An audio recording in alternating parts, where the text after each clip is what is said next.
احلى مسا عليكم حبايب قلبي، عاملين ايه؟ النهارده عملت لكم بقى تحليه كده سريعه وجميله جدا.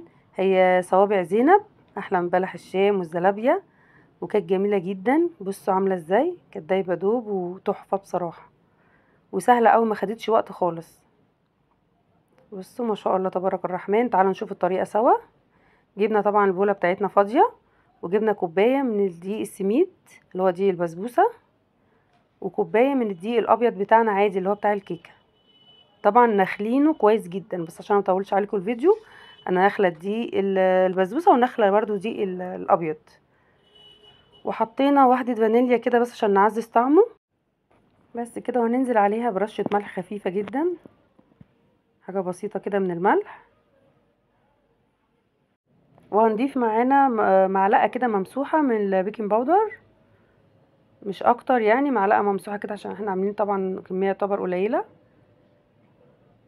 وعملنا برضو ربع كوبايه سمنه سيحناها، بس هنقلب طبعا المواد الجافه كلها مع بعض الاول.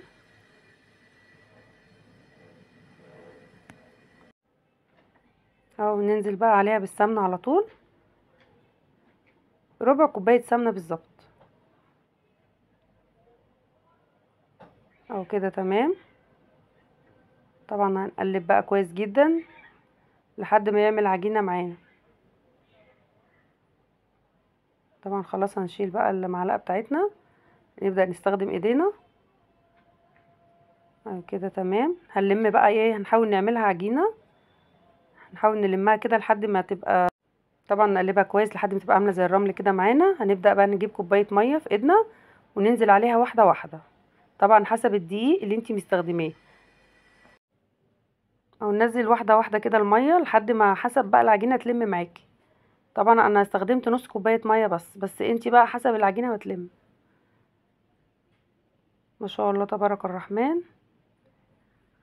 هنلمها بقى كده كويس، هتشوفوها بقى في الشكل النهائي عامله ازاي. ما شاء الله كانت جميله جدا، وعجينه طريه وفي منتهى الجمال.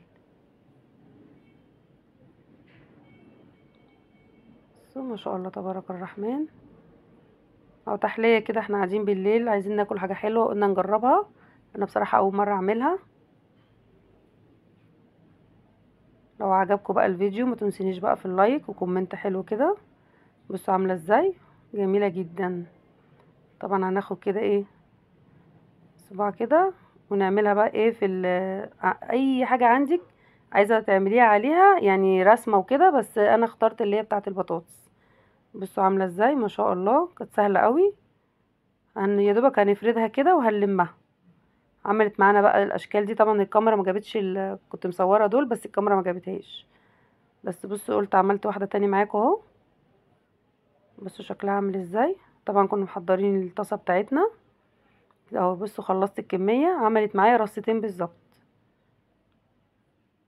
بصوا شكلها عامل ازاي، وكان طعمها تحفه. حضرت بقى الطاسه بتاعتنا وحطيت فيها زيت وسخنته، ما سخنتوش قوي، كنت مهديه النار شويه عشان ايه تستوي برضو من جوه وتتحمر من بره.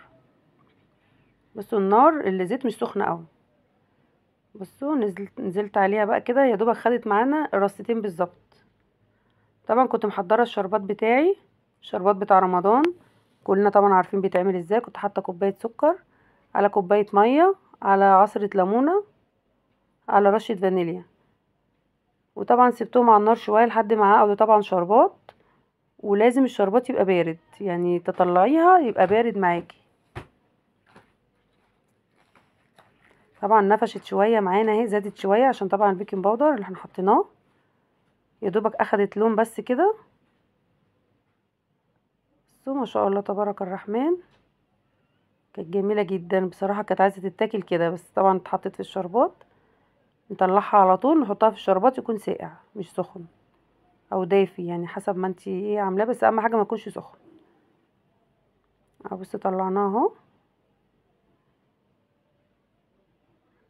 ما شاء الله تبارك الرحمن، كانت جميله جدا وعجبت الاولاد جدا، وسهله قوي، ما خدتش وقت خالص. وجربوها. هنعملها يا دوبك خدت رصتين، يعني مرتين بس كله، يعني يا دوبك حلوه. نبقى نعملها بقى تاني ان شاء الله. يعني قلت اجربها كده هتفك معايا، ولا حاجة، لا ما فكتش، وكانت العجينة جميلة جدا. اهو ده الشكل اهو. حضرت الشربات وبص نزلت عليها على طول. طبعا بنسيبها شويه في الشربات، بس انا طلعتها على طول عشان اصور لكم الفيديو، لكن انا سبتها شويه عشان تتشرب شويه من الشربات.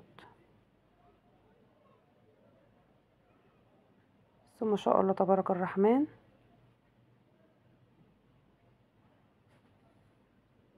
بس كده طلعناها.